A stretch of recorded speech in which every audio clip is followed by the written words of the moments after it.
भारत में हर साल करीब 30 लाख टन अंगूर का उत्पादन किया जाता है, लेकिन इसमें से ज़्यादातर फसल जो है वो बीमारियों की वजह से खराब हो जाती है, जिससे किसानों को काफ़ी नुकसान झेलना पड़ता है। केंद्र सरकार ने अंगूर की फसल को बीमारियों से बचाने के लिए एक प्रोजेक्ट की शुरुआत की गई है, और ये जो प्रोजेक्ट है पंजाब यूनिवर्सिटी के डॉक्टर कश्मीर सिंह को दिया गया है, जो इस प्रोजेक्ट पर काम करेंगे और किस तरह से फसलों को बचाया जाए उस पर ये प्रोजेक्ट केंद्रित रहेगा। सर, ये जो प्रोजेक्ट है आपको दिया गया है, तो सबसे पहला सवाल यही है कि जो अंगूर की फसल है उसमें बीमारियाँ कैसी कौन सी बीमारियाँ लग जाती हैं जिससे आधे से ज़्यादा फसल है वो खराब हो जाती है?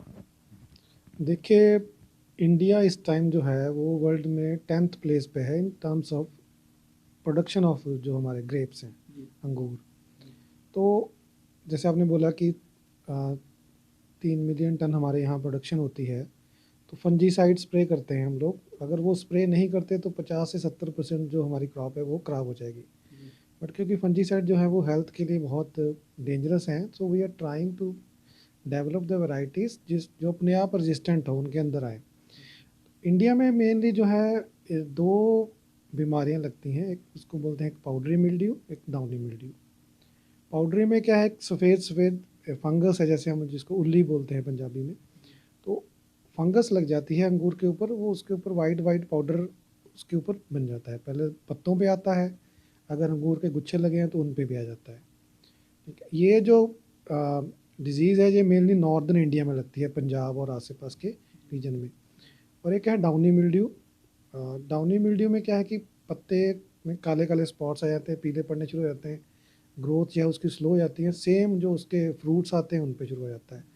ये वाली जो बीमारी है नॉर्मली साउथ इंडिया में लगती है। और करंटली जो हमारे इंडिया में है, महाराष्ट्र जो है हमारा, वो स्टेट लार्जेस्ट प्रोड्यूसर है ग्रेप्स का। तो वहाँ पर बहुत ज़्यादा स्प्रे करके फंजीसाइड की बीमारी को कंट्रोल करते हैं। हमारे इंडिया पंजाब में भी जैसे बठिंडा बेल्ट है, वहाँ पर पहले अंगूरों की प्रोडक्शन बहुत ज़्यादा होती थी, पीएयू वाले करते थे। बट धीरे धीरे क्या है कि क्योंकि फसल इतनी ज़्यादा ख़राब हो रही थी बीमारी की वजह से, जब आप स्प्रे कर देते हैं तो फ्रूट छोटा रह जाता है। जितनी ज़्यादा स्प्रे करोगे उतनी प्लांट की जो ग्रोथ है वो कम हो जाती है। छोटा रह जाना या खट्टा रह जाना, उसमें मीठापन नहीं आता था। तो धीरे धीरे क्या हुआ कि हमारे जो area under cultivation of grapes है वो कम होना शुरू हो गया। बट क्योंकि this is one of the important crop, grapes है वर्ल्ड वाइड, इसमें बहुत ज़्यादा इंपॉर्टेंस है। वर्ल्ड वाइड जैसे अमेरिका है, इटली है, स्पेन है, ब्राज़ील है, they are spending lot of money on research on grapes. तो अमेरिका की कुछ वैरायटीज़ हैं जो कि रेजिस्टेंट है इस फंगस को, बट उसको हम खा नहीं सकते। जैसे अंगूर बेसिकली खाने के लिए यूज़ होते हैं इंडिया में, फिर उनसे वो किशमिश वगैरह बनती है, प्लस फॉरेन कंट्रीज़ में मेजॉरिटी में उनसे वाइन बनती है। ठीक है, वो एक मेन प्रोडक्ट है जो अंगूरों से बनता है, उससे हमें रेवेन्यू बहुत आता है। बिकॉज यूरोप में, ऑस्ट्रेलिया में people they prefer to drink wine as compare to other hard drinks ना। तो एक रेवेन्यू का बहुत अच्छा सोर्स है। बट सब जगह बीमारियाँ लगती हैं।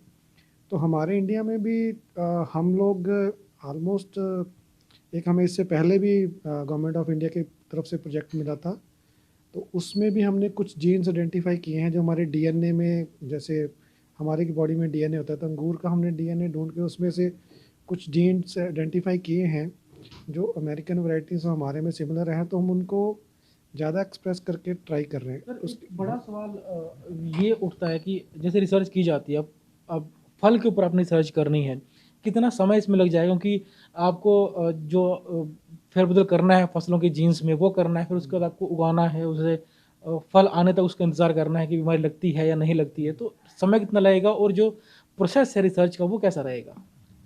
इसमें क्या है कि हम जब जो हमारा हाइपोथेसिस है टेस्ट करते हैं लैब में। जैसे हमारे पास यहाँ अंगूरों की फसल भी है, तो हम पहले उसमें से जो हमें जो प्रोजेक्ट मिला उसमें हमने कुछ एक जीन ऐसे हैं जो विद टाइम, जैसे एवोल्यूशन हो रही है, हमारी भी हो रही है, प्लांट्स की भी हो रही है, तो वो कुछ जीन्स हमने देखा वो ना टाइम के साथ साइलेंस हो चुके हैं हमारे जो अंगूर हैं। बट जो अमेरिकन वैरायटीज़ हैं जो रेजिस्टेंट है उनमें अभी भी वो एक्टिव है। तो हमने क्रॉस करके उनको चेक करना है कि क्या वो वाले जीन्स जो अमेरिकन वैरायटीज़ में एक्टिव हैं वो क्या हमारे वाले में हैं। अगर हैं तो क्या वो एक्टिव हैं कि साइलेंस हैं। पहले तो हमने ढूंढना कि वो हैं, अगर हैं तो वो एक्टिव हैं कि नहीं है। अगर एक्टिव हैं फिर भी हमारे अंगूर जो हैं वो ससेप्टिबल क्यों है फंगस को, वो हमें फिर कारण ढूंढना पड़ेगा। तो हमने अभी तक, क्योंकि ये जो पाउडरी मिल्ड्यू है कोई सीधी सादी मतलब बीमारी नहीं है, it is a complex trait, इसमें बहुत सारी चीज़ें इन्वॉल्व है एंड इस पे बहुत सारे कंट्रीज काम कर रहे हैं एंड अभी तक सब लोग ट्राई करते जा रहे हैं। मतलब जैसे मैं 2009-10 में अमेरिका गया था, तो हम लोगों ने वहाँ अंगूरों पे काम किया था, तो from there I click this idea. फिर हमने यहाँ के भी देखा कि हाँ हमारे अंगूरों में भी सेम प्रॉब्लम आ रही है जो वहाँ पर आ रही है। तो हमने पिछले एक प्रोजेक्ट था मेरे पास, वो इस साल ख़त्म हुआ, तो उसमें हमने 2-3 जीन आइडेंटिफाई किए हैं। उसका हम एक मॉडल प्लांट होता है हमारे ना अरेबिडोप्सिस, उसके ऊपर उसमें एक्सप्रेस करके हम उसको चेक कर रहे हैं कि क्या ये जीन्स अगर हम अपने अरेबिडोप्सिस में डालते हैं, अगर उसमें वो रेजिस्टेंट आती है, फिर हम इनको अपने अंगूरों में डालेंगे। तो इस प्रोजेक्ट में भी हम ऐसा करेंगे कि जो हमारे जीन्स काम नहीं कर रहे हैं उनको हम एक्टिव करेंगे पहले अरेबिडोप्सिस प्लांट में, फिर अपने ग्रेप्स में डालेंगे। तो इसमें जैसे हमारा जो अरेबिडोप्सिस प्लांट है वो 40 दिन में तैयार हो जाता है, ग्रेप्स को लगता है साल भर साथ। तो अपना जो हम जीन्स हैं वो टेस्ट कर लेंगे उस पर, ताकि फटाफट हमारा टेस्ट हो जाए साल 1.5 साल के अंदर, फिर हम इसको अंगूरों में शिफ्ट करेंगे। तो इसके लिए फिर पूरा जो फसल है वो किसानों के लिए बीज बनाने पड़ेंगे, उनको एक लंबा समय लगेगा किसानों तक पहुंचने मार्केट में आने में इसको टाइम लगता है, बिकॉज जब हम टेक्नोलॉजी बनाते हैं फिर उसको टेस्ट करते हैं, 1-2 साल हम लैब बनाने के बाद लैब में टेस्ट करेंगे, फिर फील्ड में टेस्ट करेंगे, फिर गवर्नमेंट ऑफ इंडिया से अप्रूवल लेनी पड़ती है। तो नॉर्मली जब भी कोई क्रॉप तैयार होती है उसको मतलब शुरू से लेके 8 से 10 साल लग जाते हैं मार्केट में आने पे। तो हम ऑलरेडी 3 साल से कर रहे हैं, तो होपफुली 4-5 साल में और हम लोग सोच रहे हैं कि बन जाएगा, हम मतलब फंगल जो रेजिस्टेंस हम डेवलप कर लेंगे अंगूरों में, क्योंकि हमने काफ़ी सारे फैक्टर जो आइडेंटिफाई किए हम सबको क्लब करेंगे। तब हमारा ये मतलब माइंड में आइडिया चल रहा है कि जब उनको क्लब करेंगे then we will be able to raise that, हाँ कम हो जाए। दूसरा ये है कि अंगूर जो है वो सीड से नहीं, वो स्टेम कटिंग से चलते हैं। तो अगर हमारा एक पौधा बन जाता है तो हम उससे स्टेम कटिंग से, मल्टीप्लिकेशन रेट उसका तेज़ है, उसकी ग्रोथ फास्ट होती है अंगूरों की, साल के दूसरे साल ही वो मतलब अंगूर देना शुरू कर देते हैं। तो कंपेयर टू अदर क्रॉप्स इसमें इतना ज़्यादा टाइम नहीं लगे। बाकी में जो सीड बेस्ड क्रॉप्स हैं उनमें सिलेक्शन में बहुत टाइम लगता है, आपको 2-4 जनरेशन तक देखना पड़ता है कि क्या वो फीचर आ रहा है कि नहीं आ रहा है, फिर आप करते हैं। बट अंगूर क्योंकि वो कटिंग से लगती हैं तो उनको इनमें फ़ायदा रहता है कि आप जल्दी इसको मार्केट में लेके आ सकते हैं। हाँ जी। तो ये थे डॉक्टर कश्मीर सिंह, इनका कहना है कि प्रोजेक्ट जो दिया गया है सरकार की ओर से जल्द ही उन्हें पूरा करने की कोशिश करेंगे। कुछ जीन्स हैं जिनके डीएक्टिवेट होने से जो ये बीमारियां अंगूरों को लग रही हैं, अगर उन जीन्स को किसी तरह एक्टिव कर दिया जाए तो अंगूरों को उन बीमारियों से आराम से बचाया जा सकता है। टीवी भारत के लिए चंडीगढ़ से विजय राणा।